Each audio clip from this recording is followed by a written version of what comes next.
Today we would have completed, or the exercise would have completed a total of 54 boxes, the highest number of boxes completed in any given day.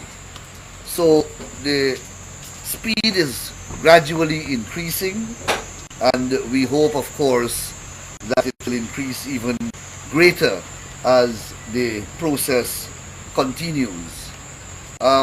We have requested a meeting with Chairperson and the Commission, the People's Progressive Party, that is. As you know, the GECOM met with the smaller parties today, and we had a request in since Saturday for a meeting, and we were told that tomorrow, at a time to be indicated to us, the Commission will meet with the PPP. Among the things that we would like to discuss with the Commission is, one, ways by which we can increase the speed of the process. We are prepared to even suggest the establishment of additional stations.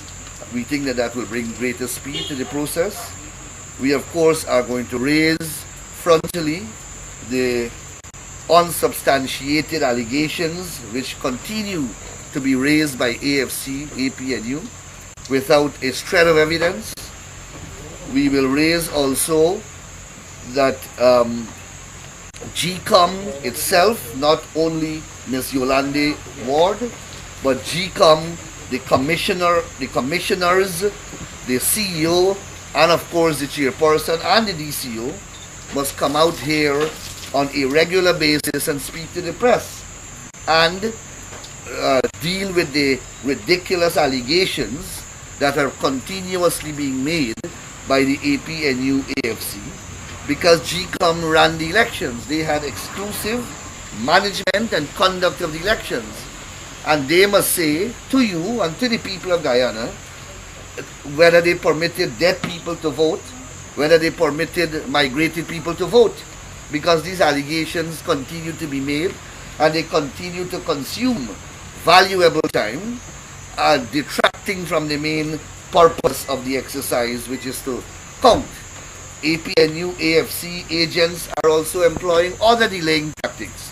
For example, yesterday and today, they are refusing to open the container or containers containing the ballots. As you know, the PPP, GECOM, and APNU have keys to the container, and all three keys are required to open the locks. This afternoon at 5 o'clock, as they did yesterday, APNU AFC agent refused to open the containers so that more boxes can be released. As a result, GECOM was forced to cut the lock, as I understand they did yesterday. So it is clear that APNU AFC, they have an agenda to delay and derail the process. They are trying, obviously, but they are not succeeding. And these are the issues that we are going to raise with the Commission tomorrow, and hopefully we find some way forward. You see the propaganda continuing in the public domain, in the press. I saw a statement from the PNU AFC last night accusing the PPP of rigging elections, and accusing us, calling upon us, our visas to be revoked. I mean, this is the most blackguarded and barefaced thing I've ever seen. These are the people who are running around here every single day claiming that, you know, the elections were not free and fair. Although they first claimed that they won the elections, you would recall today, you would recall a dossier, the famous dossier that they did, which they formally submitted to the US State Department. In that document, they claimed that they won the elections. They claimed that elections were free and fair.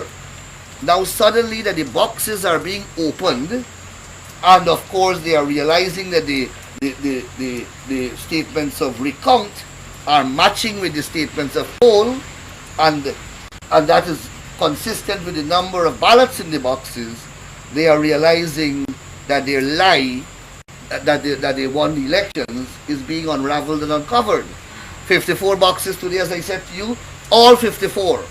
The statements of recount, the number of ballots, and the statements of poll are matching. They are raising allegations. For example, in one station, they objected to some 50 names that are on the list of electors. And when you check the names, the people did not even vote. They did not vote. But yet they are making these allegations. And that continues to absorb valuable time in the process. But I guess you should know now, you're intelligent people, and the population out there must realize that they have an orchestrated plan, that at the end of the day they will accumulate all these what they're calling irregularities, and they will use that as a basis not to accept the outcome of the results here. Because once the process continues smoothly, fairly and transparently, it is moving in one particular direction. That is conforming the accuracy and integrity of the statements of poll. Once that continues, then they would have lost the elections. So the people of Guyana, at the end of this process, will have to face another ordeal of getting them to accept these results and eventually give up government, because they are clearly moving in the direction where they will want to denounce the credibility of this process because it will not suit their political agenda, and they will call for call for new elections. But the bottom line is that they would not want to accept the result of this process, and therefore they will not want to give up government. That is their clear agenda. What time is your meeting tomorrow? They said to us that they will indicate to us the time. They didn't tell us a time. You're calling for more workstations. Is this an indication that the party is not in favor of extending the 25-day timeline? No, the important priority of the party is to conclude this process at the shortest possible time. If the 25 days, and based upon the pace at which we are proceeding, in my view, and you can work it out mathematically and at an average, it will not conclude within the 25-day period. And the establishment of a few more workstations can certainly lend expediency and speed to the process. I believe that that was also a call made by the smaller parties when they met with GECOM today. And it is a highly desirable option that GECOM should explore for its own best interest in terms of meeting its deadline. How many more workstations you propose to be added to the 10, and where exactly you propose them to be placed? We don't have a number in mind, because we have to be mindful also of the availability of resources available to GECOM, personnel, physical space, etc. That we will leave for GECOM's logistic team to determine. But certainly, we should be exploring the possibility of more additional stations. You can establish stations in the compound. You can have tents. We voted on the tents throughout the country. We saw the government had outreach program at the Spirit of Revolution, where they did it on the tents with air conditioning units and so on installed. We have all these facilities available. The important thing is that this country has been without a lawful government for nearly 2 months, and it's not a healthy state of affairs from any perspective. We also are faced with a serious pandemic, and we don't have a legitimate government that can spend money lawfully. Monies are being spent every day unlawfully in this country. We have not had a budget since 2018. That was the last time we had a budget in this country. The entire country is running off a constitutional track.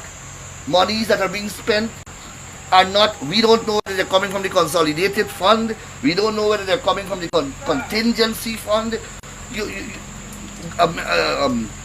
International health agencies are not prepared to help us because of the state of the country. Guyana's state of affairs was being discussed 2 nights ago in the Parliament of Trinidad and Tobago. We are a concern of the region. And we should be concerned ourselves with the state in which our country is currently circumstanced. It's not a healthy position to be in as a country. And we need, as a collective, to work together to extricate ourselves from this current morass in which we are trapped. Mr. Nandalal, you continue to make reference to the statement of recount as matching against the statement of polls. For clarity, again, I want to get that clarity there. Which statement of polls are you referring to? Are those statements of polls in the possession of the PPPC? My friend, as far as I am aware, there is only one set of statements of poll in this country that are valid. It is a statement of poll that was issued at the end of polling day from the polling stations by the returning officers in triplicates or duplicates, or how many copies. An original was kept, and the copies were given to the respective political parties, copies of a singular original. So there is one statement of claim, or statement of poll. And that is the statement of poll to which I am referring. The PVP has a copy, APNU has a copy, GECOM has a copy. And when I say that the statement of recount is coinciding with the statement of poll, is that statement of poll, the one that the March the 2nd election produced. There is no other statement of poll. You keep saying the government is illegal, but doesn't the Constitution say that the president remain in government until the president is sworn in? Yeah, but the Constitution never contemplated. The Constitution gave 15 days for results of elections to be disclosed. The Constitution, no Constitution in the world ever contemplates for an election results to take 2 months. So the government is living on borrowed time. In fact, this government was illegal since the no confidence motion was passed. They compounded the illegality by now remaining in office 2 months beyond the statutory period. So what do you suggest, or who do you suggest runs the country? I am not suggesting that the president and the government or whoever should step down at this time. I am not suggesting any such thing. I am suggesting that we work towards getting this process accelerated, getting it concluded swiftly, so that the next lawful government that won the elections can take over the mantle of government. Thank you, Mr. You're most welcome.